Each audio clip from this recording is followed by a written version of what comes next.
listening to the Startup Scale Up Show, a podcast that inspires entrepreneurs to create meaningful businesses and pursue their passions. My name is Demi Samande and I am a furniture manufacturer, best known for documenting my move to Lagos, Nigeria for hopes of business opportunities. And I'm sitting down with entrepreneurs from across the continent to talk about their process, the lessons they have learned, and how to make real impact. Welcome to Susu.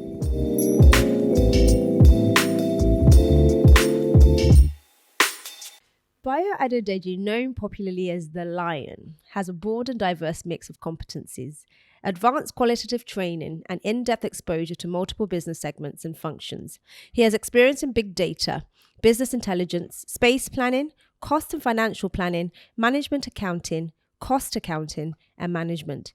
His brilliance and tenacity has helped shape a successful performance-driven career in finance and business optimization across various industries and especially in retail and technology. Bayo is currently Chief Executive Officer and Chief Commercial Officer at Wakanow Limited. He has prior experience in working for multiple Fortune 100 companies such as Amazon.com, Walmart, Texas Instruments, and PetSmart, to mention a few. Bayo Lion is an excellent communicator, manager, and business leader with analytical acumen, goal-getting orientation, and trusted attention to detail. But most importantly, he is happily married to Kemi and has 2 adorable children. Amen. Is that me? Bayo, like welcome so much to Susu Podcast. Absolutely. Thank you so much for agreeing to sit down with me and have this conversation. Absolutely.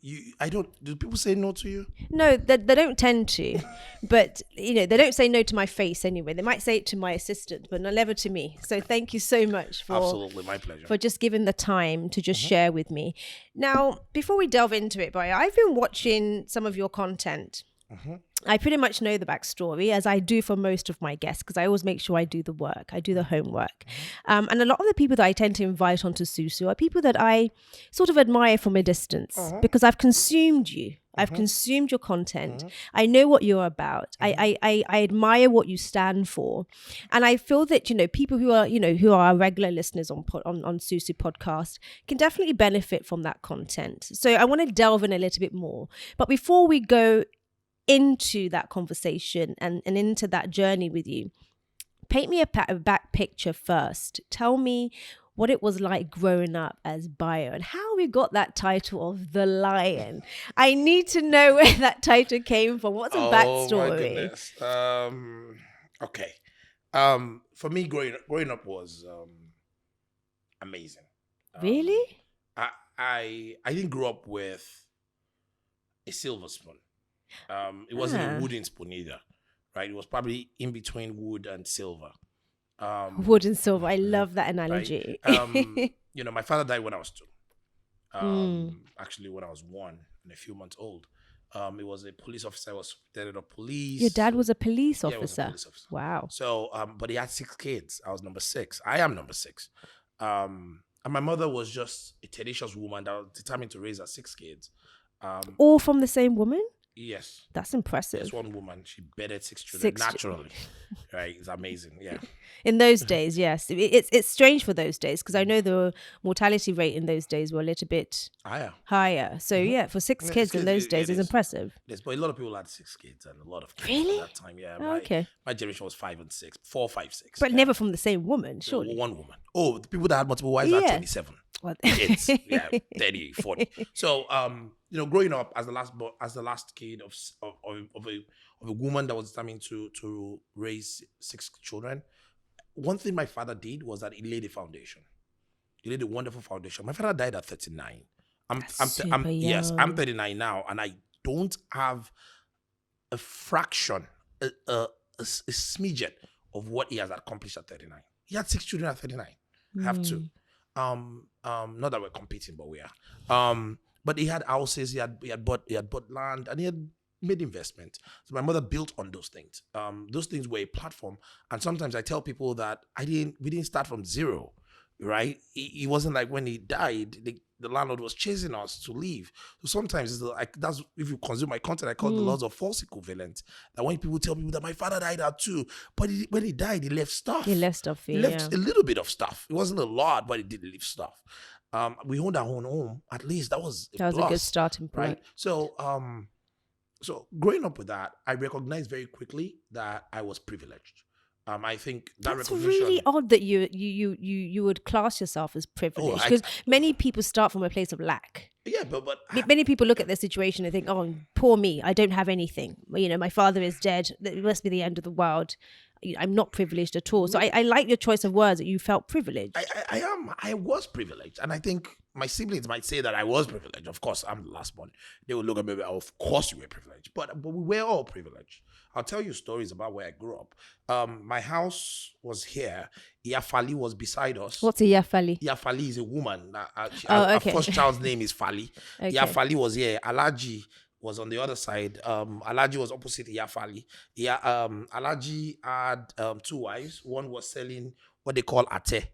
What's that? Okay, that means she was selling small things, right? She had it like a supermarket, but it was a public supermarket. So she was a local trader, right? Okay. And the other woman had a grinding machine that she grinds pepper. Pepper. Ah, okay, right? yes. That was the area I grew up. Now, beside me on the other side was a mosque. The mosque was in front, and the woman that owns that the mosque was in the compound sells herbal medicine. Local traditional So medication. very, very weird, right? Not weird, pretty common, right? You see them on the road. The people that sell the. But the owner of the house was a traditionalist, and she had a mosque in front of her house. And then Iyabiola was opposite my house. And I'm trying to picture this. I know. Behind the Abiola's house was a CAC church. Mm-hmm. Right? Then Tuniala de DJSB, a plug. And down Baba Shade and all the rest, the Adeisas and the rest of them. Across the street was another traditionalist that worshipped Shango. Oh, wow. Yeah, beside, just if you go down, Baba Jamio used to worship Shango. Openly, openly, he had a shrine in front of his house. Oh, wow. And I grew up there. Our house was the only one that had a fence. We were the only ones that had a car for a long time, and the Adeisas, right? We were the only ones that had a VHS video, right? I remember Beverly Hills Cops. I remember that Isiaka from the next door used to come to our house to come watch that. I was privileged. Now, maybe not privileged to a kid in Ikoyi, but in my area, yeah, I was a king. Like, I had everything that a kid would want. Fantastic. You know? And for me, I call that a privilege. Everybody went to Okira Grammar School or Ogba Grammar School. I went to that for a semester, for a term, right? But I went to Model College Mirror, right? That's a privilege. I went to a private primary school. That was privilege. Might not be the best private school, but it was tuashi. I was better than a lot of people. And my mother taught me that whatever you have in life, you're always in the middle. You're always privileged to be in the middle. Because if you are the finest girl, like you are, that's so right? sweet. You're not the tallest. Thank you for reminding me. And if you're the tallest, you're probably not the richest. And if you're the richest, you're also not the poorest. So at every point, you're always in the middle of everything, of everywhere. And I grew up with that. I grew up in a strong Christian family. They'll be disappointed now. But I did grow up in a very strong Christian, and I was taught to appreciate every single thing I had, and then work hard for it. Right? They weren't afraid for me to start a business at the age of 11. They were not afraid for me to go out and do what I wanted to do. They were not afraid to let me be me. They did not pick my course for me going to college. All they cared about was getting a 4-year degree. Like, whatever you choose to study, your problem. Just get a goddamn 4-year degree. And I was brought up with strict rules. You could be locked out gate at 9 o'clock, so you can't go to a club. Like, I think I went to a club for the first time when I was 24. Right? Ooh. Yeah, but that doesn't mean I wasn't. That doesn't mean 24. I know, yeah. Pretty late. Actually, when I was in college, I used to be a driver for club boys, but I never went into the club with them. Is that because of the way you were raised, or because you just couldn't get home? No, they were paying. No, I mean, why you didn't go into the club? They were paying. I don't want to spend my money in the club. Like, I knew money. I knew what the value of money was from a very young age. I didn't care about I never cared about the lights and the fanfare. I cared about just making the money and doing the things I wanted to do. How old were you? 24, and it was. You said 24 was when you first went into a club. Went to a club to party. But prior to that, when you were sort of thinking deeply about the sort of life you wanted for yourself, that you already made up your mind that you didn't want to waste your money, in essence, right? Yeah. How old were you then? Young. How young? Okay. I'm trying to gauge your level of of I was a- self-awareness? I was a very matured kid because I started driving when I was 14. So at the age of Is that 14, legal? yeah, it wasn't. No, not. Do we do anything legal here? Well, Like questionable. at the age of 14, I was already driving my mother's school bus. I was responsible. I knew by the age of 15, I started going to Ladipo and Matori by myself to go fix the cars. By the age of 16, my mother never had interface with the mechanic. It was my job. My brother too, like God bless him. Like he never had interface with the mechanic. Bayo, you have 6 cars outside. Go fix this one, fix that one. That one has a problem. They would not even ask me. Me and my brother talk about this a lot. My brother would give me responsibilities of things to go do. You know, give me a pathway to do it. You just tell me this is money. This is the problem. Go fix it. So I was resourceful because I wanted to make half of that money. I didn't want to use half of that money to fix the car. I had to find a resourceful way to be able to steal To half of it. save something Right? and get Because the I job wanted done. to at least buy my girlfriend at the time a clock. Because I thought that the clock was the best gift to give to someone. Right? But that's how I grew up. And they allowed me, I think one thing I always bless my late parents for is they allowed me to be me. My mother allowed me to be me. My brother not so much. But my mother did. And that helped me and propelled me to be myself and just be me. And How old were you when you lost your mother? 23. 23. Okay.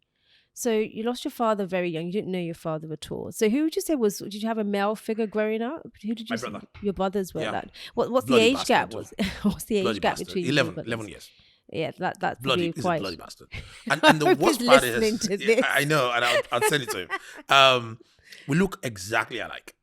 Like it's so bad. We wear the same size of everything. We have the same mannerisms. Our gesticulations are the same. He's a lot mild mannered than I am. But he's a civil engineer. I am not in anything construction related. I'm in finance or management.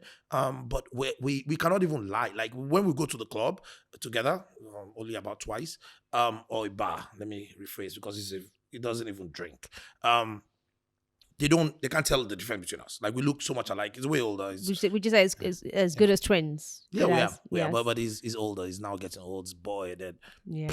I don't want to be here. Well, one of the reasons I wanted to speak to you, Bayo, because I noticed from watching and consuming a lot of your content, you're bigger than life. Oh my goodness. You are bigger than life. I'm sure everybody in the room is sort of watching our podcast and behind the cameras, of course, already know. Am I lying? He's bigger than life. Yes, all nodding their heads. You're bigger than life. And I think for an entrepreneur who's consuming your content, you're very direct. Amen. You don't beat about the bush. You don't package things. You don't sugarcoat things. And a lot of your content sometimes, I think if you're not somebody who just wants to get the message for how it is or what it is, you can be a little bit like, oh, I don't know how to take him. Yeah. I don't know how to process him. Perfect. But you know what? I feel like somebody who's really ready to receive the message would absolutely resonate with you because you're bigger than life, but you're very, very honest and candid about a lot of things that you share on your platform. Now, I want us to delve into it a little bit. As of now, I know that you've got quite a broad entrepreneurial let me journey. talk about that. Let me talk about that before Yes. you go to that entrepreneurial journey. Please do. I don't pander. I noticed. My content is okay. Step back. I didn't do this for a long time. I've been in business for a long time, but a lot of people know me maybe because I've collected their money in the past by selling them something. But I wasn't interested in doing all this interview or put content out there until somebody called me selfish. Like somebody sat in my house, spent an hour with me, actually paid me for the hour. The person paid me 250,000 naira to have lunch with me. They took me to a fancy restaurant and bought me lunch, expensive lunch, and I had a double steak because they were paying, and I was getting paid Take to even talk. advantage. And she paid me 250,000 naira. And after we had the conversation, she went away and did the things that we talked about. And she had a successful business. She actually just got investment of $5 million into her business. And then she called me and said, after she went there, said, "You are selfish." And I said, "Why?" She was like, "Collect my money again and just tell me the things." And I like the way you told me because you were like, "I might be wrong. I don't know, but this is what I would do. And I tried. And this is how I'm going to try it." And she came back and called me selfish. Of course, I defended. Of course, natural instinct. I a little defensive, like, "No, I'm not. Sometimes it's time, it's value." But it stayed with me for a long time where I was accused of being selfish. because that's not something that I want to be accused of, like just being, because I know I'm not naturally selfish. Then I work. In every company that I worked, they accused me of being selfish with knowledge. I'm like, what do you mean? They're like, look, you find a way to do things better than all of us, but sometimes you just don't teach us. You show us a solution and give us a solution, but you never teach us how to go fish. I'm like, nah, because I just thought I just give you the tool to go do it. I built tools throughout my finance journey in America. Like, I was known to be the guy that you can give 6 people's job. Every job I left, they backfilled me with at least 3 people. At least 3 people. And realizing that one day after she called me selfish was like, oh, I've gotten this feedback consistently. I'm now just gonna go be me online. I'm just gonna go put myself out there and say what I think. I'm not now going to go online and say what you want to hear. Because I'm not doing it for you. I'm doing it for myself first, to tell people my journey, to tell people my experience, tell people how I think about stuff. Now, does that mean it's right? No, but it belongs to me. And when things belong to you, it's your own truth. So I speak my own truth.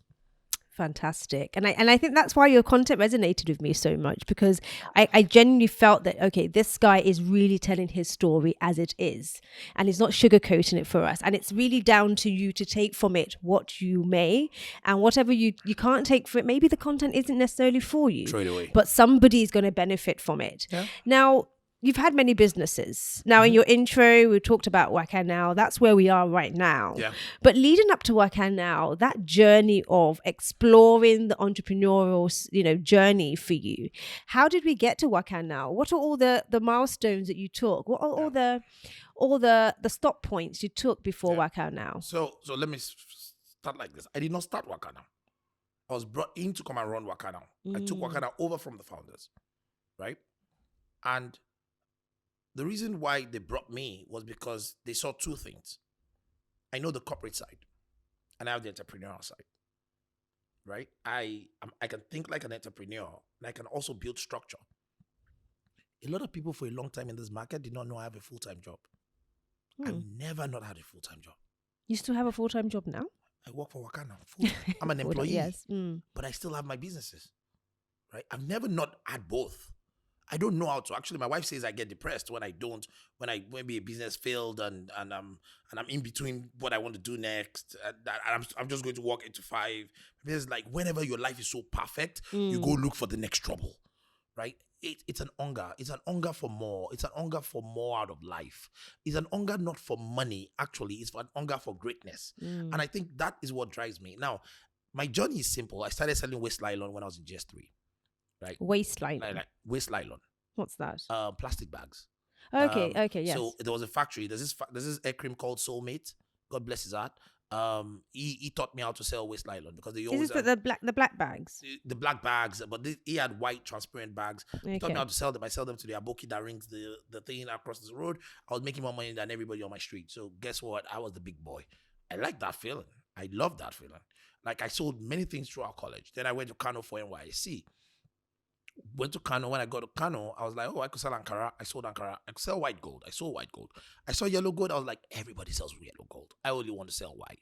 I sold white gold. I made my own call. I sold goat. I brought onions to Lagos. When I brought onions to Lagos, I bought 5 trucks. Wow. My family doesn't even know this, but I brought 5 trucks of onions to Lagos. I didn't have money for transportation, so I sat on the onion truck.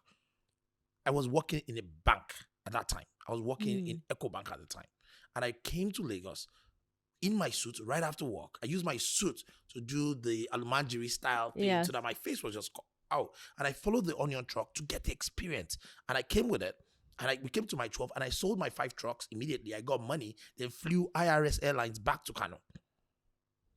Right? I had enough money. I had enough profit to fly an airline, but I did it. Now, I was never afraid to try. Now, I sold tomatoes. It was a bad idea. And I continued to innovate and try other stuff. I sold recharge card. This girl started this business of selling recharge card. It was very funny. Then there was no way to automatically recharge. So you just send her a text or you flash her. You already signed a contract to say, anytime I flash you, send me 500 naira recharge. To sign up for the program was, I think, 1,000 naira. Like, I just developed products to solve problems that I had. Right? And as I developed products, somebody ran it. right? And that time she ran it. The business was booming. We're making money. We're good. Everybody was happy. Then I went to the US because I was hungry for more. How old are you when you went to the US? 26. Okay, just shortly after your mother passed away. My mother was dead. There's no fallback position. So you just have to fend for yourself. I sold fire alarms and door handles. I don't want to miss a couple. So went to the US. When I got to the US, they said, every student that comes to Atlanta, they do security. I was like, I will leave bank work to come and be carrying torchlight in Yankee. God forbid. I don't have a parent. So I came with, I think I had $6,000 saved after I paid for school. So it wasn't that I was flush on cash, right? After I paid for housing, paid for this, I was already getting broke, right? But I was like, I'm not still going to be a security man in America with a dog and torchlights. It can't happen. So I developed what I was going to do. I said, you have a laundry problem. Let me help you do your laundry and pay me $40, right? So they said, our laundry room is a mess. So guess what? I put the laundry, the white separate, put them in the washer, right? And what do I do after? I sit down and use the internet to do my homework, right? And I was doing that for multiple families in Atlanta. I was helping people pick kids from school. They were paying me, and I was making money with my own dignity still intact, right? And from that, I moved to tutoring. I was tutoring a kid. They paid me $100 every time I show up. No matter if I spend 10 minutes or 10 hours, they paid me the same amount, $100. That was a deal I signed. That's not a bad deal. It's not a bad deal. God, that girl was smarter than I was. she always had to send me the question so I could go find the answer and then just bring it to her. Yes. Right? Then I started tutoring in the college. I started teaching in the community college. And from that, I graduated and I moved on. So I got a job at Texas Instrument. I actually got a job at Ave Meritor in Detroit first. I worked there, came back, then went to Texas Instrument. Texas Instrument hired me because I knew so much about the automotive industry, and I got into an argument with the recruiter about the automotive industry and the role that Texas Instrument was playing, because I read the Wall Street Journal like I was reading a Bible every day. So I got into an argument with the guy because I already had 4 other job offers, right? And I made sure I immersed myself. I'll tell you another thing. I realized in my journey that I was not as smart as I thought I was when I got to America. That's interesting, because some people always say that the smartest people are the ones who realize as early as possible that they're not that smart. I was good at passing exams. Memorizing data. I was good at passing exams. I could get all A's. If I choose, now that's another thing. I'm one of those smart people that have to make a call, or you have to challenge me for me to get 99A. Yes. If there's no challenge, I'm okay with a C, because I'm going to graduate. But I realized very quickly that the smartest girl in my class was not the girl that could pass exams. Was the girl that could convince you in 20 minutes that she's smart, because an interview is 30 minutes. That was that girl. That was the girl that became successful. That girl I'm talking about right now, she's a senior vice president in a major bank in America. But what kind of level student was she? She was probably a D. We don't even have a D. It's ABC. She was a D. She failed classes. The smartest girl is a college professor now. She's doing okay. But again, there were girls in that. There's a guy in that class that for a long time, for like 5 years, he couldn't even get a job. He graduated with a 4.0 GPA. Right? He was a perfect score guy. Like, it's not about how much data you can memorize. No, it's about, can you consume and can you apply? And can you convince people very quickly that I'm good? I tell people that an interview is 30 minutes. Somebody's going to make a call about whether bringing you on a job or not in 30 minutes. How quickly can you convince me that you're smart as hell? The best girl that I hired since I got to this country, told me during an interview that, let me tell you one thing. I know that you like to talk straight because I researched you. Yes. I'm fucking good at what I do. Oh, wow. That confidence alone boldness was enough to make me boldness. Happy. Wow. Yeah, like, this is what I want.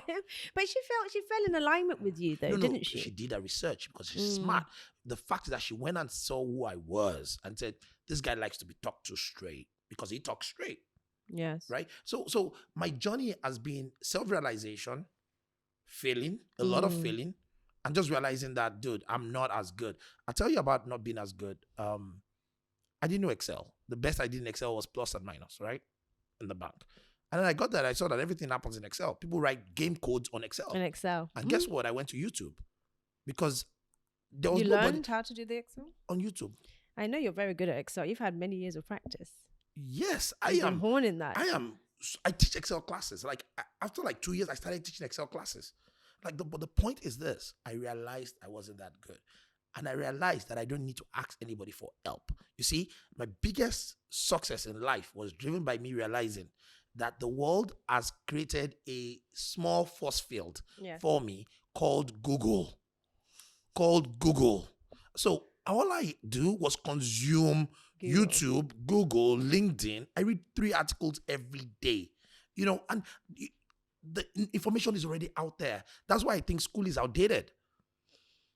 Because the information in school is getting outdated right now. The information that the school just updated right now, the next minute, somebody's updating with another information. So school is getting outdated. So, but I consume YouTube. I consumed hours of YouTube. I think I consumed 150 hours of YouTube during grad school. I was just watching how to. I just typed how to, name it, plant flower. How to change a tire. Change it. No, I know how to do that. How to. That's what us ladies are. Like how to start a podcast. I just say how to. So I now see people and I say, hey, have you figured out how to do it? You know what they tell me? Like, oh, I don't know how to do it. I'm like Google's your friend. Like, Google is your friend. It's your partner. And when I realized that in America, that my success in America was not going to be driven by me passing exams. I didn't graduate with a straight A. I didn't graduate with a straight B. I was a C student. I didn't care. All I wanted to do was graduate. Right? Because I realized that nobody was going to check my GPA to give me a job. I was getting an MBA. All they cared about was pass or fail. And once I realized that, I didn't spend my time trying to study like a crazy guy. Because I know that when they ask me the question, I can Google it and I can find the answer. You can find it. But you're going to find it during the exam? During the exam? I like the grad school I went to. Sometimes they gave us open book. Oh, wow. I still got C though. All right, so of all the years and experience you've had as an entrepreneur, how many businesses did you just say that you've literally experienced in all these years? 20. 20. That's a lot. Yeah. That's an awful lot. And they don't all they're not all within the same sort of space. They're all very, very different. You've basically garnished a lot of experience. Yeah, but every business is guided by the same principle. I make X, I sell it for Y. I make the spread. I don't know what else is different. It's the method of selling and the commodity that is available for sale that is different, but the same thing. It's the same concept. Concept applies. The moment you realize that it's the same concept, people say, I only want to be in the airline industry. I look at them and be like, you are foolish. Like, my opinion. Hey, I might be wrong. Like, I want to build a career in that. I'm like, okay, what are you building a career in? Build a career in the knowledge that guides the complaints. You could hire me right now. I really want to become the CEO of a bank. They said it's not going to be impossible because the requirement of CBN is XYZ. But I really want to lead a bank. That's one thing I've not done because I just think I can drive so much value from it. I think I can, not me. I can give them so much value because I see what the banks in Nigeria are doing wrong. I see it every day. I'm like, oh my goodness. The money you think you're making, we can make times 100 of it because I'm a retail guy, and I left Texas Instruments to go into retail. I left TI to go to Walmart, and I left Dallas. You don't know the US pretty well, right? I'm not from the US, no. So for anybody listening that knows the US, I left Dallas and moved to Bentonville, Arkansas. Arkansas is like leaving Lagos, passing Ibadan, passing Ife, and then going to Ikirun. I have no idea. Exactly, I know. Like the end of the world. Nothing happens there. But that's the home of e-commerce. Like it was Fortune 1. And I went there and I worked there for 3.5 years. I learned a lot. At that time, I was already at the shoe business in Nigeria that I was doing. Right? I wanted to talk about that. So how long were you in America for? Total 13 years. And then you now decided to come back to Nigeria permanently. Yeah. My wife thinks I'm crazy, but okay. So when you decided to come back to Nigeria permanently, what did you feel that you wanted to sort of accomplish by taking that move? I don't think I can be great in America. Why? I think I can be rich. I think I can be great. I think I can be great here. We're all black in this room. We're the same. We can argue with each other. We can disagree. I don't have to worry about, there's tribalism, I know, but I don't have to worry about color of my skin, environment, somebody carrying a gun. Of course, I know it's not that safe. A different set of problems. It's just a different set of problems. And for me, I think only Africans can build Africa. I believe that very strongly So I as well. cannot be a social media commentator and sit on the sidelines and write epistles about how Nigeria is supposed to be better and then stay outside and keep talking about fixing Yeah. it. I think we all need to come here. We didn't need to get into politics. We need to get into power. We need to be commissioners. We need to be permanent secretaries to fix this place. We need to be CEOs. I took a company that was on the verge of collapsing and I brought it back to life, right? I took a company that was owing salaries for 9 months and we turned it to be self-sustaining. How long did it take you to fix those issues? I don't know. Maybe I'm still fixing them. You're still fixing it. But You're still because I at don't, it. because it took me about a year to get it back on its feet. But it's back. And I did it. I am African. To fix an African company. Wakana in Nigeria alone has 281 employees. That's a lot of people. That's a lot of people. And I feel proud that we have something that belongs to us. The founders of the company I lead have done an incredible job starting an idea. Right? Now I feel proud that I come after them to help take their baby, to bring it, even make it better. More efficient. Take Amazon, take Walmart, take PetSmart, take TI, take Accenture, take Deloitte, take all the knowledge that I've garnered over the years, take EcoBank, bring it all together, take all my entrepreneurial knowledge and bring it all together, right? And then use it to guide the company to the right place and say, and what do?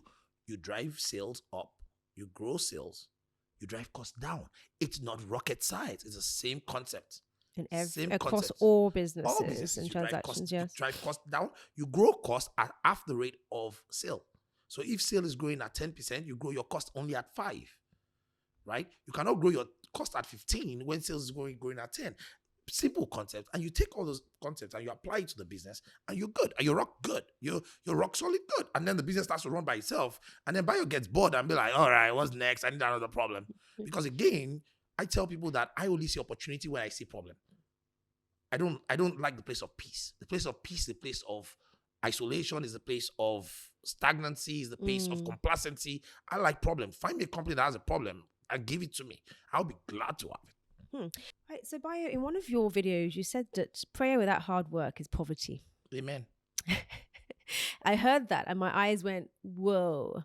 I wasn't sure how the viewers was going to kind of just absorb what you had just said.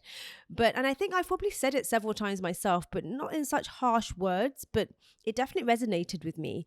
And I feel that a lot of people don't always like that level of honesty, especially in an environment where suffering is it's so rampant and so many people are going through so much.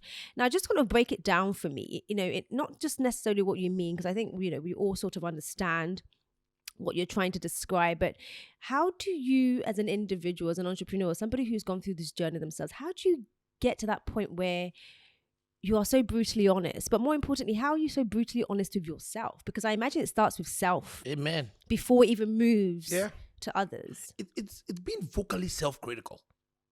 So I have this exercise I do every day. Before I sleep, I think about what I did wrong that day and what I did great. Sometimes I'll be like, man, I had this press conference. It was good. Good job, Bayo. And I pat myself on the back. Then sometimes I say, things like, man, I yelled at this person. That wasn't very nice.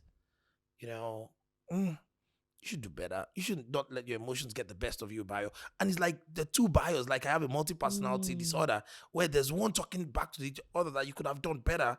And I'm like, till the next day, I make sure I go make amends. I might not say sorry to that individual because I might have a justifiable reason for yelling at the person.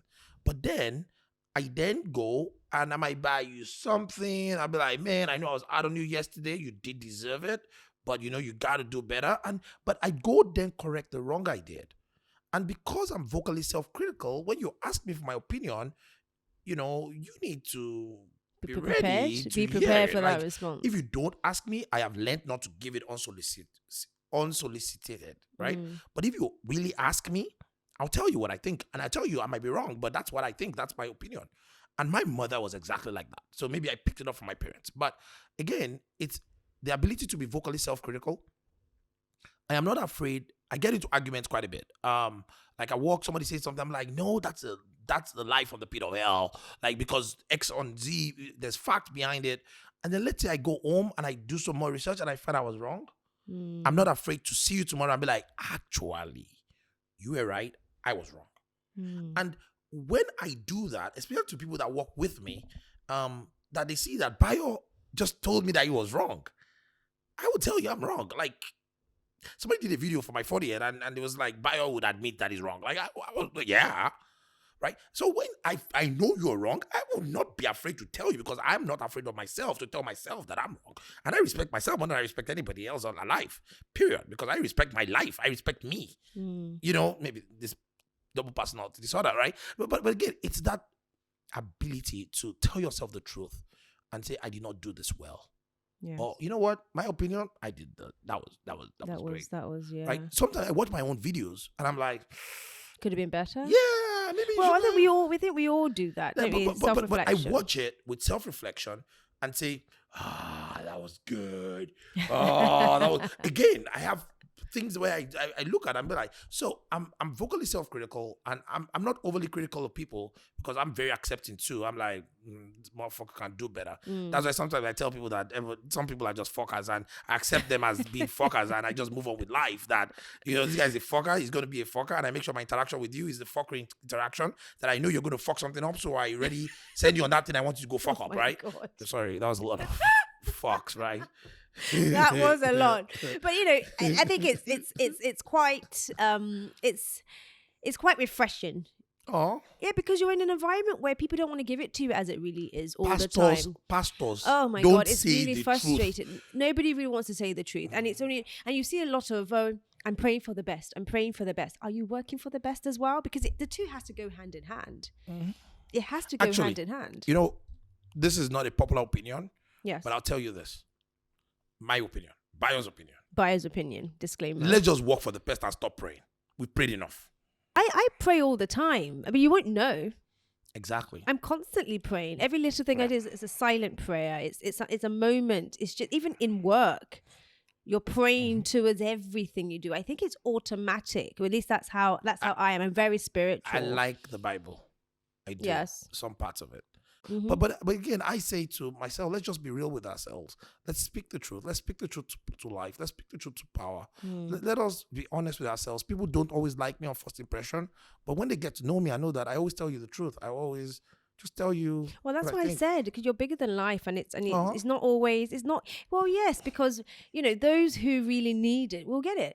Amen. And those that don't, can leave it alone. No, it's okay. Perfectly it's fine. okay. It's not by force. You can't please everybody. And I think not looking for general acceptance, because I'm like, what is that? There's no such thing. No, your bank account and mine are mutually exclusive. Actually, they have no interlink. Now, the day our bank accounts become interlinked, where if you like me, money moves from your account to mine, then I will start pandering. I would start pandering. Like the day that money starts moving from an account to mine, when based I get on how much based on likeness, yes, then I will pander. At least based on acceptance anyway. I will just pander. I'll pander for life. I'll pander to death. I'll become FFK. But I absolutely hear you. So I think we definitely need to understand that there's definitely a role that religion and spirituality plays, especially on entrepreneurship. And I say this a lot of the time, that business for me, entrepreneurship for me, is very spiritual. Yeah. You need to be very much intact with the higher being, whether you're Muslim, whether you're Christian. You need to be connected to your creator, wherever it is that you draw that extra energy and that your source, basically. You need to be connected to your source. But I think there is a point where we deceive ourselves as well, and there's a lot of people deceiving themselves and thinking that if you just keep praying for this thing, it will just magically appear. And there's no such thing. If we just sit with the principle of diligence, the rest would happen. You don't need to pray about it. You don't need to pray about it. That is why the ungodly, in the words of others, right, still end up with successful businesses, because they actually can just be diligent. They are following the principles. Are just real. Don't owe a man salary. Pay everybody salary on time. It's a principle. If you want to be blessed, just follow the principle. Do you think the more educated and liberated financially we become, the less religious? No, I just think we do religion differently. I think we are able to discern what. Well, I use the word spirituality quite often because I think it moves away from that word religion a little bit, because religion I think has been mixed up in a lot of culture and it's just been diluted so much. So I just kind of shift it to the word spirituality instead. I think the more educated and the more exposed we become, we start to realize that we have to be discerning about how we practice our spirituality and our religion. Amen. It has nothing to do Amen, with sister. all of that. Preach it. It's just it's been overcomplicated. Like I said, you don't need to leave your office to pray. I pray before I go into any meeting, any transaction I do. I pray, and I don't need to announce it to the whole world that I'm praying. I'm sure a lot of you don't even know that I pray half the time. I'm constantly praying. So I think we just need to just bring it back down to the basics. We really do. So I was exposed in college. I think my third year in college, I was exposed to a class of sociology. I think it was SOC 302. I was looking for an easy course to pass. Amongst others. How many courses have you done? In college, you do 5 a semester. That's 10 a year. So I did a course in sociology. And we had to write a paper, and I had to go interview. I picked witchcraft and stuff. So, like, weird. Yeah, it was fun. I went to Ife. I went to Obafemi. I was like, great Ife, anybody listening? Great Ife, great. Shout out to you guys. Right, I know, we're the best in the world. Now Covenant and Babcock, but then it was Ife. And I now went and met a man in Oshogbo, Elebuibon. What's that? That's his name. He's an Ifa priest. So I spent time with him as an Ifa priest, and I sat in, and when our first introduction, when he came in, he didn't talk to me. He walked into his shrine. He prayed in his shrine. Like in the same meeting room, he had a little shrine. He prayed, then came back out, sat across me, and spoke. I think I spent, I was going home every day, but I came and talked to him like for 3 days. And he's not poor, by the way. He's a decently, okay guy in Oshogbo. And I had a lot of conversation with him. He gave me books. He gave me stuff. He genuinely treated me pretty well. Like, genuinely. And the experience with him, I remember. I was 23. It was like 17 years ago. Right? And I remember that experience pretty well.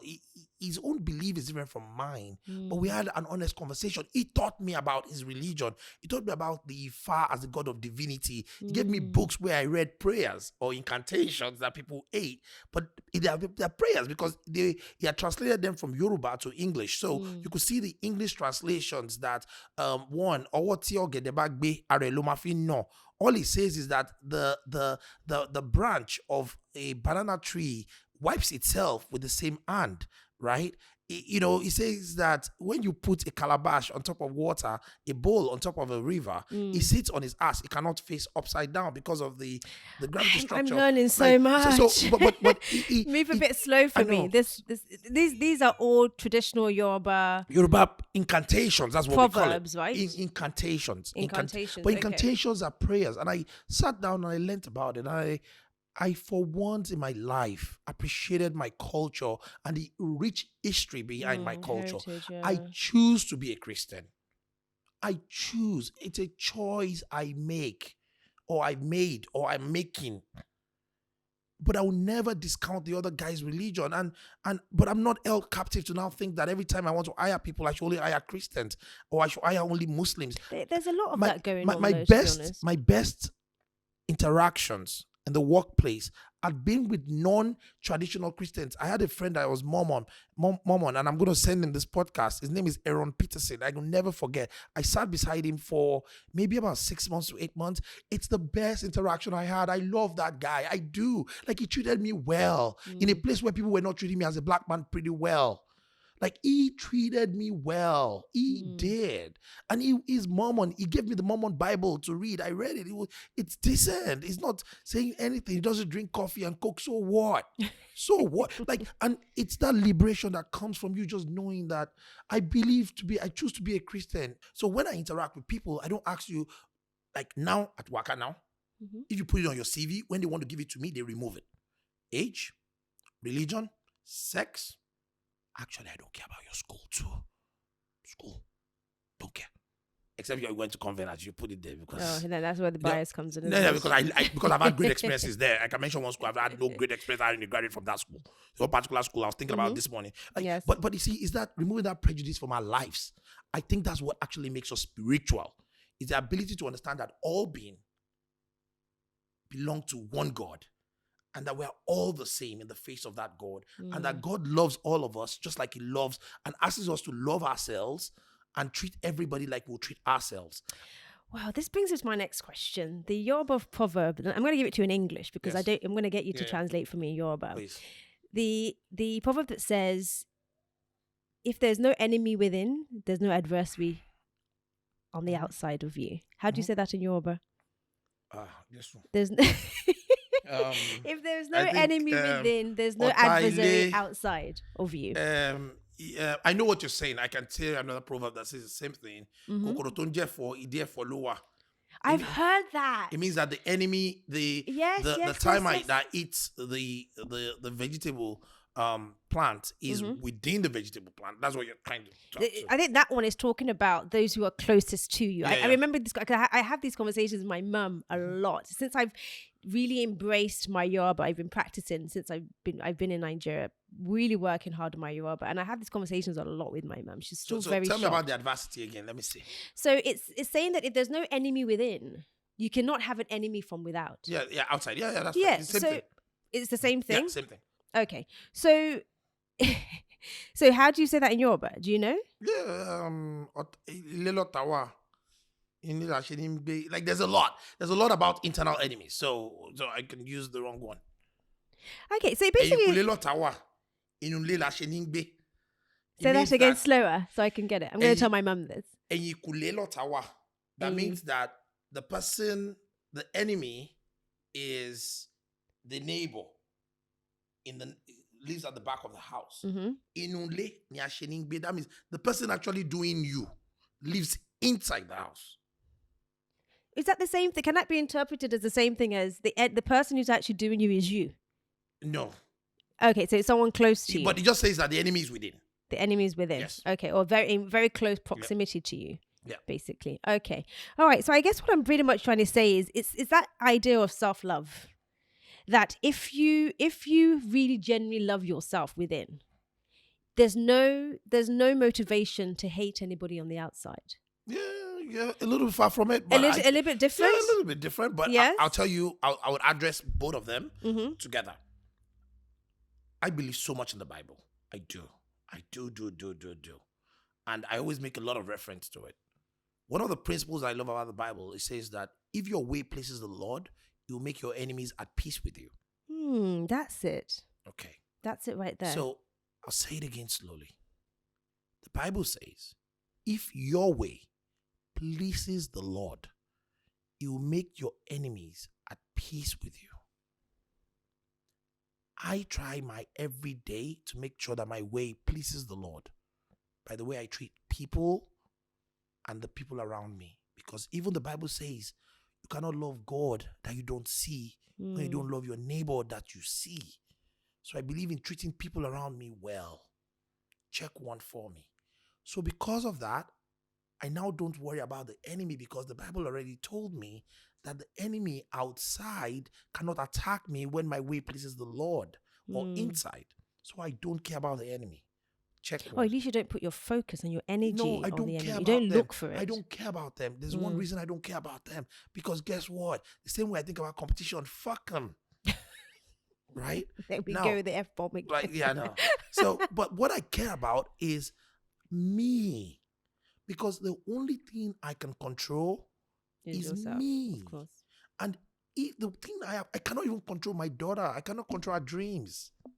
I can show her raw movies. Wow. Right? So what I do is, what I do for myself is make sure that I am acting right. I'm vocally self-critical. I am trying to correct my path where I make mistakes. I am working as hard as I can. I'm trusting on doing the things that I believe in. And that goes back to that self-love of making sure that what I can control before I spend 10 hours praying for enemies. Remember, I grew up in the Cherubim and Seraphim church. Do I believe they are enemies? But do I believe that we should work hard on ourselves first? Yes. Because guess what? I want my enemies. Let me tell you my favorite part, another favorite part of the Bible that everybody reads. You know this part. Are you ready? I'm ready. He set a table before me in the presence of my enemy. So sometimes your table will not be set if your enemies are not present. That's what the Bible says. I'm not saying this. So therefore, I need my enemies to be present, please. Because so that my table can be set. Because he set a table before me in the presence of my enemy, and my cup runneth over. Because he wanted to show my enemy that the cup is not enough to hold my blessing. That's that fantastic. Zenith Bank cannot take all my money. Wow. Access Bank he has to run over. You It's get too it? much. Like, It's this too is much. church. It's This is too church. much. This is church. Church. This is church. Woo! I feel like this entire episode has been church. I know. You know High what? five, They Bayo. should. I told someone that I might eventually become a pastor. I think so. Well, It's going to be yeah. an F-bomb church. It's going to be... An F-bomb. Actually, we're going to call it the F church. We'll work on that. We'll work No, on no, that. no, no. Exactly. No part of the Bible said I can't curse. No, you can curse, but let's just do it in the back room. No, we're not. We'll do it on the pulpit. On the pulpit. That's Oh, my Lord. church. It's my church, not your church. In your own church, we do it on the back. In my church, we do it in I'll the front. still come. I know, Nonetheless, I'll because still on come. Sunday, you're going to get filled. It's gonna be fire. Right. It's gonna be Amen. fire, straight to the point. Yeah. But yes, this is church. This whole entire podcast has been church, and I think it's fantastic because, like I said, entrepreneurship is spirituality. spiritual. There's no way around it. It is what it is. At least for those of us who really want to get the blessing No. of You entrepreneurship. see, as you are much as quoting words that want to make money. get the blessing. It's not just about the money now. Baby girl, first. First, okay, the money and all the other things that In God you trust, all others pay cash. Money speaks. Baby girl. you're talking to a woman. There's more to it than money for us. Maybe the guys are a little bit different, but there's a few more blessings in there that we're looking for. Okay, let me just tell you again. Yes. Focus on the money. Okay. All others will come. Trust me. Focus on the money. The babies come. Babies will come because you can go get IVF. You can pay. I love the way you just twisted that around. You could pay for the babies. Like, you could pay for the babies. Like, Focus on the money. The love comes. Focus on the money. The health comes. okay, there are things that you cannot buy. Health is one of them. Like, no matter That's male what or I'm female, saying. right? So but the let me say blessings you're this. asking for has to be Let's deeper. hold all those things we can't control constant. Yes. Like, I say to people that if you don't find love, focus on money. Oh wow. If you don't find, That's what I'm saying about Bayo. He just goes straight to the like, point. you don't, right? if you can't find love, like a lot of women in this day and age, because my generation, at least, I think so I want to do a video about, so I'm going to be 40 in October 30th, I'm going to be 40. I'm super excited about it. And my creative team has been talking about me doing videos. And I was like, I've not told them this, so I'm telling you first. Fantastic. I want to do a video for starting from next week about the generations before me, so 2 generations after me and 2 generations before me, and give my candid opinion about them. I think that the 2 generations behind me are the most irresponsible generations ever made. Behind you. That means, Meaning sorry, before you, ahead ahead of of me, you, ahead of me. okay. They don't want to get married. The men don't want to get married. They don't want to make money, and they are totally irresponsible. All they want to do is drink NSC on the streets of Lagos, and those that wow. kind of afford NSC just want to drink Star on somebody else's bill, right? And they're so irresponsible. And even the ones that are married just want to become serial daters, serial girlfriend owners, and want to carry girlfriends, not just cheat. You see, I think cheating is a different thing. Having girlfriend is a different thing, right? Like, having Which one is girlfriend. worse? I think they're both bad, but I just think you're just an asshole when you now have a label that this is my girlfriend and you're married, right? Yeah. You know, I just think that's really bad. Like, but I'm not judging anyone. You could do whatever you want. It might be an open marriage. I don't know. But again, and what I say this a lot of the time, that all of us have to make a decision of who we want to be. And one of those decisions that we have to make is, as a woman, you might not find a spouse. Let's be honest, not everybody will get married. Not everybody's going to have kids. Yeah. You can lie to yourself. I know church who says everybody here under the sound of my voice is going to get it blessed. Is a lie. You're not all going to get blessed. Okay?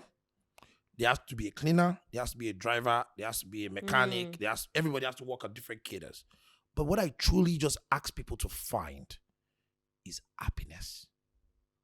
But identifying and also being very honest with yourself. What's happiness for you? Because it's very different for different people, isn't it? Amen. And if his husband that will make you happy, Let me just tell you To right the now, women. it's a Is it- lie. It is scam. And if it's a wife that you think will make you happy. Well, that's also a lie. No, And by the way, my wife makes me super happy. I know she's probably going to listen to I'm this. sure it's because you're fundamentally a happy person, and she adds to that joy. Yeah, she I'd does. She probably does say add to that yes. joy. Yeah, most of the time. Yeah. There you go. Yeah. But yeah, so Yeah. let's take it back to business a little bit, because we've gone to church. Yeah. We've gone all about Yeah. sort of self-development and joy and all of that. Bring it back to business a little bit. I see a lot of grit in Nigeria, and I know that your opinion might be a little bit different. I see a lot of people who have a heap of a lot of grit in this place, in more ways than I've probably seen in many of the other countries that I have traveled to. But the problem I identify a lot of the time, and I think it's because this is probably one of the reasons why a lot of people think Nigerians cannot achieve excellence. It's not so much that they don't have the grit. I find that the grit is majority of the time it's placed on the wrong things. Is misplaced grit and drive and tenacity and real hunger. You know, just for an example, you're driving in traffic. You see these guys with their things that they're selling the moment a bit of traffic builds up, you see these guys running for dear life to make a sell, to sell a bottle of water, to sell, I don't know, what did they sell? Gala, plantain crisps. I saw a guy the other day selling yam. He had tubers of yam he was carrying. Those things are not light. It's heavy. And he had like 6 of them in his arm in traffic trying to sell that. For me, that is determination to survive. But on the flip side, in the work environment, in the offices, where staff are really supposed to show that same level of tenacity and grit, and they fall short. So for me, it's a little bit of a weird contrast. You see people who are trying so hard for very little in return, and then others who just sit back and miss opportunities entirely. And then they ask for a big paycheck. Which I can't for the life of me buy. I can't quite understand where this thing comes from. To be honest with you, I think the more I think about it, as far as I've gotten is it's almost like a lack of understanding, or maybe even a lack of self-love. We're going back to this self-love thing again, because if you have self-love, you would never do that to yourself. You would rather sit in traffic all day, honestly, It's actually hustling. self-love that makes them lazy. But I think so. For Completely mind blowing, by the way. But I'm going to let you try and explain this to me. So I'll go back a little bit. And since we spoke a lot of Yoruba, I'm going to speak Yoruba. Go for it. My mother taught me this. You will not understand what I'm about to say. Amukun, wọ́n ní ẹrù orí ẹ wọ́. Ó ní pé òkèlè ń wò, ẹ wò sàlẹ̀. Oh, ye crippled man. What you carry on your head is crooked. He replies, oh, ye stupid man. You keep looking up without looking down. My legs are crippled. When a crippled man that is bent carries a load, it cannot be upright because the foundation is broken. We go to primary schools. People bribe through common entrance to get admission into federal schools. They go to federal schools. They rig the test to get into college. They go to college. They bribe lecturers to graduate. They influence their posting in NYSC to serve in Lagos or Ibadan based on how much they can afford. Or they go and serve in Kano, pay the fee for 3 weeks, go for the camp for 3 weeks, and then bribe somebody and then run back to Lagos. They now get a job. You now expect them to work hard. Like, where on earth? Now, unfortunately, the system has not even rewarded very well the kids that have worked hard. Because the one that did not bribe for primary school did not get admission to the federal schools.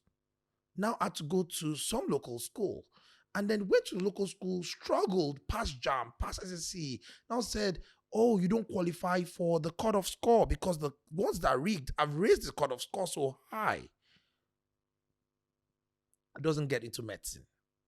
Get into political science. Struggles and graduates in school, but they don't get anything out of life. So the reward. The society has not built a reward, a meritocracy system of that working hard actually pays off. So we now sit and continue to judge the environment, right? We see Yahoo boys drive around in the most exotic cars. You get naked on Instagram, you have a lot of followers. The system has been rigged to show us that if you work hard, the best you're going to get is a house in Ikorodu. Right? That's the system that we built. We see people steal so much money and buy high-rises in Ikoyi, and then we expect others to go work hard. What is the motivation? And those of us that work hard never tell our story. We never tell our story. We never do. We never come on podcasts like this and say, you know what? I really don't sleep much. In the last week, I've only had maybe 4 hours of sleep a night because I'm working on several things. I want to pay my people a bonus. I'm working hard so that we can get to today's the last day of the month. Before I came, I went to give people high fives because we did well yesterday. Let's do it again today. Right? My team knows, but I don't tell anybody else. Right? I don't go to schools and go talk to those kids like, look at me. I'm doing well. Actually, I don't even have a car. I don't buy a Prado. The people that buy Prados are the people that have stolen our monies. Not all of them. I'm just so don't judge me, generalize. Don't generalize, right? But I'm just saying that a lot of times the things that people see online, look at Hush Puppy, the people that show this wealth online and show the money they have are the people that have not worked hard for it. So why should you now expect an individual to go work hard? We have created a society that does not reward people from working hard. It doesn't even call them. When they call you to come and collect an award, they will now send you a letter to say you have to pay for the award. I've had that. Amen. That was really exactly. weird. So look, we have a society that does not reward, and those of us that are successful, in quote, I'm not that successful, but those people that are doing well, they would say to you in Yoruba that you cover it with your hand. When your yam continues to grow fat, you cover it with your hand so your neighbor doesn't see it. That's what they tell you. Or they get so indulged in religion that they never want to show anybody that they really have wealth. Then they go buy a house in London, they buy a house in the US and live this exotic life and then take their kids to school in the US so their kids don't even mingle to be able to tell their father's story. That my father worked hard. If we take a step back, my father died at 39. But I can tell you that motherfucker worked hard. Oh my goodness. He bought all his land with loans. He had lots of loans that he was servicing. And my mother paid them off. My mother worked hard. She died not rich, but she died okay. And the platform that she built, we leveraged to become wealthy. Now, what I'm saying, my sisters here, they'll say, we are not wealthy. It's not true. People do weddings and we give them 500K for a wedding. And in a year, we might do 20. For children of my mother's friends, children of this, 500K, 200K, 300K. I told someone one day that I tell my brother that the money we give is like we're giving people salary every month. We're wealthy. All of us have decent cars, except for me. I don't have a car, guys. You know, I keep telling you to buy me a Prado. Like, but you get what I'm saying? Like, but we don't tell that story.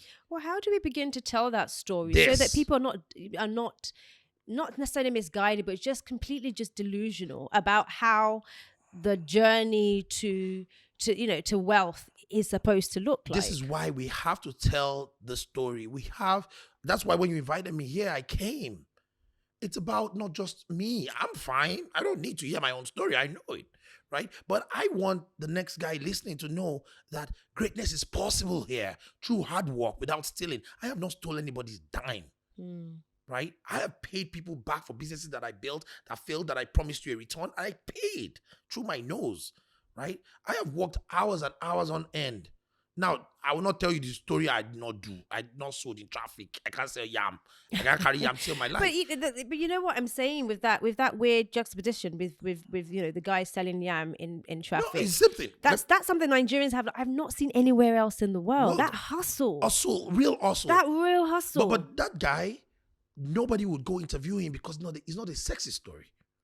To me, it's sexy. You don't know this. You didn't read to me, it's sexy. You didn't read it. You tell me the story that's sexy. It's very sexy. But no, not sexy in the moment, but sexy in the sense that you have that much grit in you. Yeah.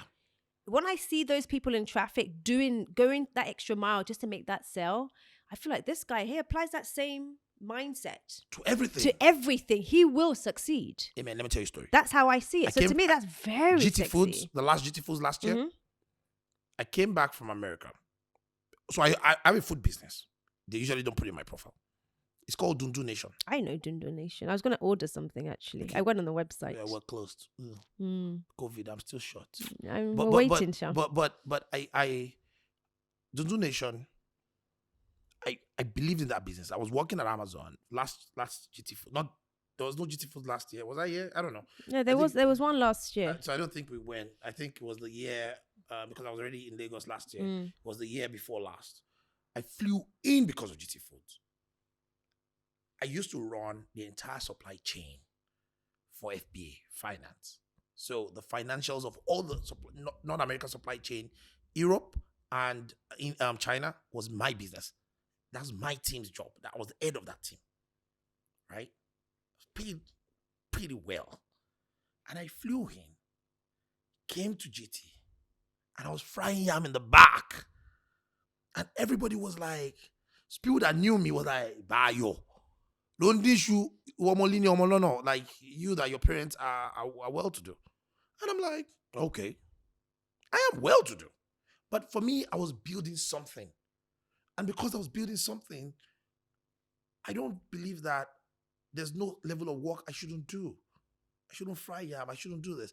My employees that I pay saw me doing it. Right? Now, people have accused me of not being elitist, that sometimes people disrespect you. But I'm like, when you disrespect me, it doesn't take a dime out of my bank account. It says a lot more about you, actually. It doesn't even take a dime out of my bank account. Look, I'm focused on the money. Like, my bank account doesn't get impacted. Actually, that day we did 4 million naira. Imagine it's like 40%, right? That means I got 1.6 million naira richer that day. And I cried after the event. I cried my eyes out. The whole team came and hugged me. I had 42 staff there. They came and hugged me, and everybody was, because I cried because I could not believe we could do that much. Our yam is 1,000 naira. Think about how much orders I sold. How much you'd have to sell, yeah. And I just wanted to prove that concept because I wanted to scale that business. I scaled it to 22 locations because I proved that the concept works. People think it was because I came because of the yam I was frying or because of the money I was making. No, I was coming to come and prove the idea that I put in my head. But can you work that hard? Can you work that hard? If you're listening to me, can you work that hard? Because it doesn't matter. It doesn't have to be frying yam, but in whatever you do, can you work that hard? Can you? But the thing is, I know they can work that hard. They can. Nigerians are already working that hard. They can. And you know what I did at Waka now? I'm proud of this. I made sure I really found people that are dedicated. Do you know we run 24/7? Do you know that if you call us, we're going to pick at any time of day, any day of the week? Do you know that if you text me in the middle of the night, you're going to get your ticket that same night? Wow. It doesn't matter, because all I did was I found people that just looking for an opportunity to be great. And I gave it to them. And I hired people from bars. I hired people because where I find them does not matter. All I care is the individual. I never hire for skill. I hire for will. Because the will trump skill any day. Will eat skill for breakfast, lunch, and dinner. Now, not if you're a doctor. Please, time out. There's a few exceptions, yeah. Pilots, technical skills, you can't. But I'm talking of the business world. Will. If you're an entrepreneur listening to this, just go get will. Go get the grit. Go get the desire. Be hungry. Be hungry, but also have that enough self-love to know that you can apply it to everything and anything. Anything. You don't need to get to the very bottom before that grit comes out. Amen. As you're growing, keep the grit going because it will carry you so far. And if you need to get it and you need somebody to charge you up, you can hire me. I'm not 500K an hour, but you can hire me. I can talk to you for an hour. You won't like it. You might cry, but I'll tell you the freaking truth. I'll tell you. You tell me the story. You'll be the one to tell me that you're a fucker, and I'll tell you you're a fucker to your face. I'll do that for free. I don't care. Fantastic. Guys. You owe me money. You owe me a sponsorship. You owe me money. She owes me a lot of money. She owes me a shitload of money. All right, I have one more question, and then we're going to round it up. Yeah. So weaknesses. I want to talk a bit about weaknesses and failures. Now, growing up, our parents always tell us practice makes perfect. Practice makes perfect. Correct. The more you practice something, the more perfect you're going to be at it. Yes. So you need to be dedicated in Yes. everything that you do. Yes. Do you believe that concept? Yes, I do. Break it down for me. Unpack it. You see, if you take an hammer and you continue to use an hammer to beat a rod or a stone because you want to make a sculpture, you want to make a statue, you want to become a sculptor, and you do it constantly for 50 years, you're going to be good at it. You're going to find out the best grip to hold an hammer. You're going to find out how to strike the thing over time. Now, sometimes, for the people that already have the natural skill, right, that is their strength from heaven, it will come natural for them. They don't need 50 years. They probably need 1 year, 2 months. For the unnatural, they need a lot of time to get there to that place of perfection. But everybody can learn. Everybody can learn. Now, my mother will tell you that I don't have a retentive memory. She wasn't lying. So you know what she does? She read a book 50 times. She'll keep reading it and reading it and reading it. Wet her brain, it imprints in her brain. Imprints. When you ask a question, she will tell you the page. She'll tell you the line. She will quote the before and the after. Oh, that's right? skill, Because yes. she'll tell you I have a photographic brain. I can read it one time and I'm good. I'm a very slow reader. But when I read, I get it. Like once I finish reading, I'm very slow. But when I read it, I don't have to read it again. I'm good. I remember it forever. Right? She doesn't. So she has to read it 50 times. Now. In this day and age with the speed No. of life, do we have that much time, No, Bayo? you don't. I still agree that we should play to our strength. But I think I want to address the fact that our parents told us practice make perfect. They were correct.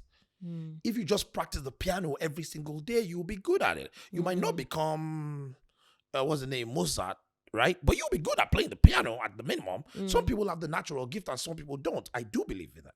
But you see, in this day that our time is now short, you can't practice. Now use the limited time you have to focus on your strength. But I just want to address the fact that I'm not good at it. I know how to do a few things that I'm not very good at, but I know how to do them because I was forced to learn how to do them. I don't like them, right? I don't like changing engine oil, but I can change engine oils. I get out of the car and change the filter, I can do that because they forced me to learn it. But I don't want to do that, no. I play to my strength. I like talking. I like finance. I like managing. I like solving problems. I'll play to my strength because that will make me richer faster. Yes. Right? So everybody should play to their strength. But I just want to put the notion out there that if you truly desire something, and even if it's a weakness for you, but you think it's going to give you happiness and you're not a natural, you can learn it. I think if you really have that desire. To do it, you have to stick to it, But right? you might not be a natural. You might not be a natural. It might not come to you naturally. But you can still figure it out. You know, some people it's easy for them. What we just did now is easy for us. For some people, it's not. Yeah, it's a lot of practice. Right? A lot of practice and practice. So you can, but if that's what you desire, you gotta let it. Then it's worth it. You know, and amen. And there's money at the end of the line. You use words to quote these things. And there's money at the end of the line because I say things like I want to be able to buy a yacht on a Friday because I want to go out on a Saturday. Like that's the kind of money I want. You know, like let's go to the sea. I'm like, that'll be great. Let me get a yacht. Fantastic. Let's buy a yacht. Like, what's the future look like for Bayo? For the Lion, what does the future look like for you? October 30, I'll be 40. Mm-hmm. I have 2 beautiful children. I love them. I should hope so. Adiola and Dayo. I love Shout them. out to you guys. Shout out to them. I love them. Don't play that Xbox too hard, guys. Okay. I love my wife. The future for me is the ability to touch lives in a way that is unique to me. The future for me is making sure that when I do leave this world, I leave an imprint of greatness, of a guy that determined his own destiny, made his own choices, did not follow anybody's template, you know, because the template is just me, it's just mine. I want to be a guy that at every single interaction, people say, I actually not like the guy, but I actually learned something. I respect him. You know what I'm saying? And it's not forced. Or better still, I believe that a good product is polarizing. That you hate me enough to talk about me, right? Or you love me enough to talk about me.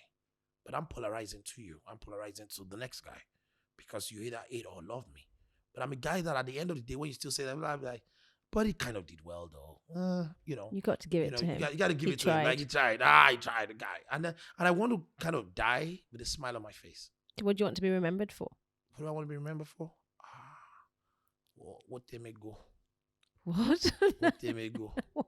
I know what you mean, but I don't understand. Ego. What's ego? So not that. I want to be remembered for. Okay, I hate when people go through on this tirade about touching lives.